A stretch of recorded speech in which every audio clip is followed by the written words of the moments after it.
तुम्हाला जर गूळ, साखर आणि डिंक न घालता लाडू खायचे असतील तर ह्या पद्धतीने बनवून बघा. नमस्कार, मी राजश्री. आज आपण बनवणार आहोत अतिशय चविष्ट, पौष्टिक आणि झटपट तयार होणारे ड्रायफ्रूटचे लाडू. त्याचप्रमाणे हे लाडू लहान मुलांची बुद्धी वाढवण्यासाठी उपयुक्त आहेतच, पण सांधेदुखी, कंबरदुखी, पाठदुखी यावरतीही उपयुक्त ठरतात. खूप सोपी आणि झटपट होणारी ही रेसिपी आहे. तर आता आपल्याला ही रेसिपी बनवण्यासाठी काय काय साहित्य लागणार आहे ते आपण सर्वप्रथम बघूया. इथे मी 100 ग्रॅम पांढरे तीळ घेतलेले आहेत, 100 ग्रॅम बदाम, 100 ग्रॅम काजू, 50 ग्रॅम अंजीर, 50 ग्रॅम पिस्ता, 50 ग्रॅम अक्रोड, 50 ग्रॅम भोपळ्याच्या बिया, 50 ग्रॅम मगज बी आणि इथे मी 2 चमचे खसखस घेतलेले आहे. त्यानंतर एक मोठी वाटी मखाना, अर्धी वाटी तूप आणि खजूर बिया काढून अर्धा किलो घ्यायची आहे. खजूर ही मऊ बघून आणायची आहे, म्हणजे लाडू पटकन वळले जातात. आता इथे मी कढई गरम करायला ठेवलेली आहे आणि आता आपण सगळे ड्रायफ्रूट्स एक एक करून भाजून घ्यायचे आहेत. तर पहिल्यांदा आपण बदाम घेतलेले आहेत. बदाम मंद आचेवरती हलकेसे तडके येईपर्यंत भाजून घ्यायचे आहेत. तर आता कढई चांगली तापली, आपण गॅस कमी करून बदाम भाजूया. मी इथे अगदी अर्धा चमचा तूप टाकून बदाम भाजून घेणार आहे. तुम्हाला तूप टाकायचं नसेल तर स्किप करू शकता. तूप न टाकता बदाम भाजून घ्यायचे असतील तरी पण चालेल. मला इथे तुम्हाला एक टीप द्यायची आहे. तुम्ही बदाम तेल किंवा तूप टाकून भाजणार असाल तर अगदी कमी प्रमाण वापरायचे आहे. खूप तेल किंवा तूप वापरल्यावर बदाम मऊ राहतात आणि त्याची चव बदलते. इथे बघा, आपले बदाम मंद आचेवरती भाजून झालेले आहेत. अगदी हलकेसे डाग येईपर्यंत मी बदाम भाजून घेतलेले आहेत. खूप जास्त भाजायचे नाहीत. बदाम भाजून झालेले आहेत.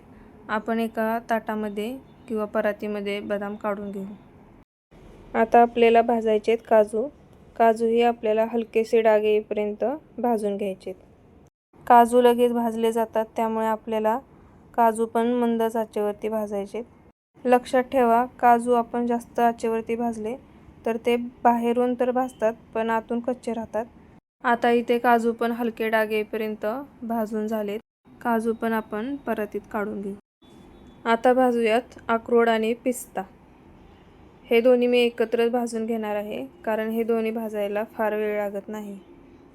अक्रोड आणि पिस्ता मिक्स करून घेऊन मी ह्याच्यात अर्धा चमचा तूप ओतून भाजून घेणार आहे. अक्रोड आणि पिस्ता पण आपल्याला मंद गॅसवरती भाजायचा आहे. आता हे दोन्ही पण भाजून झालेलं आहे, आपण परातीत काढून घेऊ. आता कढईमध्ये घालायचे आहेत मगज बी आणि भोपळ्याच्या बिया. हे दोन्ही पण आपण एकत्र भाजू शकतो, त्यामुळे गॅस मंद करून हे दोन्ही आपण एकत्र भाजून घेऊ. आता आपण हे ड्रायफ्रूट्स का भाजून घेतोय, तर ड्रायफ्रूट्समध्ये थोडं जरी मॉइश्चर राहिलं तर लाडूला वास लागून लाडू लवकर खराब होऊ शकतो. आता इथे बघू शकता, आपले मगज बी आणि भोपळ्याच्या बिया हलकासा लाल रंग येईपर्यंत भाजून झालेत. आपण एका परातीत काढून घेऊ. त्यानंतर आपल्याला तीळ आणि खसखस एकत्र भाजून घ्यायचे. हे दोन्ही आपल्याला एकसारखं हलवत हलकंसं तडतडेपर्यंत भाजून घ्यायचं आहे. आता आपले तीळ आणि खसखस भाजून झालेत, आपण एका परातीत काढून घेऊ. आता इथे मी मखाना भाजून घेणार आहे. मखान्याऐवजी तुम्ही खोबरं पण वापरू शकता किंवा मखाना आणि खोबरं दोन्ही वापरू शकता. मखाना आपल्याला 5 ते 6 मिनटं मंद आचेवरती भाजून घ्यायचा आहे, जेणेकरून तो मुरमुऱ्यासारखा क्रिस्पी झाला पाहिजे. मखाना भाजताना आपल्याला त्याच्यात तेल किंवा तूप अजिबात घालायचं नाही. ते कोरडेच भाजून घ्यायचेत, म्हणजे ते एकसारखे कुरकुरीत होतात. आता आपण मखाने भाजून झालेत का ते बघू. तर मी इथे एक मखाना घेतलेला आहे हातात आणि तो दाबलेला आहे. तो अगदी सहजपणे क्रश होतोय, म्हणजे आपला मखाना आतून चांगला भाजला गेलेला आहे आणि ते सगळे कुरकुरीत झालेत. आता सगळे मखाने आपण परातीत काढून घेऊ. इथे सगळ्यात शेवटी मी आता अंजीर भाजून घेणार आहे. अंजीर भाजताना मी 1 चमचा तूप ओतून भाजून घेणार आहे, म्हणजे ते खाली चिटकणार नाही. अंजीरला एकसारखं हलवत राहायचं आहे आणि मंद आचेवरतीच भाजायचे अंजीर, म्हणजे ते व्यवस्थित भाजलं जाईल. आता अंजीर भाजून झाले, ते पण आपण परातीत काढून घेऊ.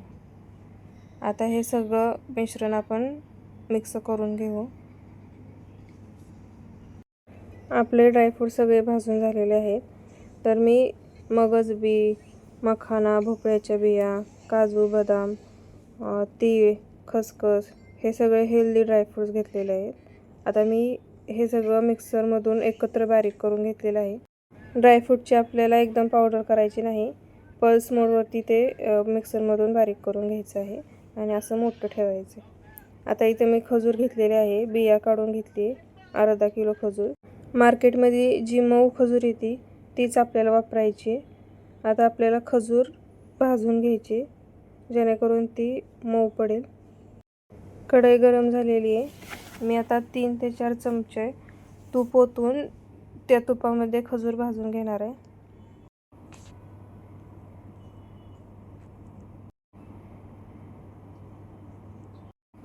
इथे मी मंद गॅस करूनच खजूर भाजणार आहे. खजूरला जसजशी उष्णता मिळत जाते तसतशी ती मऊ पडत जाते. किंवा तुम्हाला अगदीच वाटलं तर आपण ड्रायफ्रूट जेव्हा बारीक करतो ना, तेव्हा त्याच मिक्सरमध्ये खजूर पण फिरवून घ्यायची आहे आणि बारीक झालेली खजूर मग तुपामध्ये भाजून घ्यायची. तुम्हाला जसं सोपं वाटेल तसं करा. तर आता इथे बघू शकता खजूर एकदम मऊ झाली आहे. ही खजूर भाजण्यासाठी मला मंद आचेवरती 5 ते 6 मिनटं लागली. तर आता ही ड्रायफ्रूटची पावडर आहे ती ह्या खजूरमध्ये मिक्स करून घेऊ. गॅस कमीच ठेवायचा आहे आणि ह्याला मिक्स करायचं. हे बघा, आपलं सगळं साहित्य एकत्र मिक्स करून झालेलं आहे खजूरमध्ये. तुम्हाला अगदीच वाटलं हे खूप कोरडं आहे तर तुम्ही त्यात थोडंसं तूप घाला. हे मिश्रण आपण एका मोठ्या परातीत काढून घेऊ. मिश्रण परातीत काढल्यानंतर हाताने पुन्हा एकदा आपल्याला चांगलं मिक्स करून घ्यायचे. इथे मला हाताला थोडंसं चटके लागत होते, त्यामुळे मी मॅशर घेतला आहे आणि मॅशरने असे दाबून दाबून मॅश करते, त्याच्यामुळे ते खजूर आहे ती चांगली सगळीकडे मिक्स होईल. आता हे मिश्रण हलकंसं कोमट झालेलं आहे, त्यामुळे मी हाताने पुन्हा एकदा खजूर सगळीकडे मिक्स करून घेते, ज्यामुळे लाडू व्यवस्थित बांधले जातील. हे ड्रायफ्रूटचं मिश्रण आपलं तयार झालेलं आहे लाडू बांधण्यासाठी. मी आता लाडू वळून घेणार आहे. इथे मी छोटे छोटेच लाडू वळणार आहे, कारण आपण खूप जास्त ड्रायफ्रूट्स घातलेले आहेत. लहान मुलं पण वळू शकतील असे अगदी सोपे हे ड्रायफ्रूटचे लाडू आहेत. एक एक करून सगळे लाडू मी इथे वळून घेणार आहे. आता हे ड्रायफ्रूटचे लाडू एकदा नक्की करून बघा. ह्या लाडूमुळे आपले हिमोग्लोबिन वाढते, पचनक्रिया सुधारते आणि थकवा कमी करून आपल्याला नैसर्गिकरित्या ऊर्जा ह्या लाडूमधून आपल्याला भेटते. तर ह्या साईजमध्ये मी हे लाडू बनवून घेतलेत.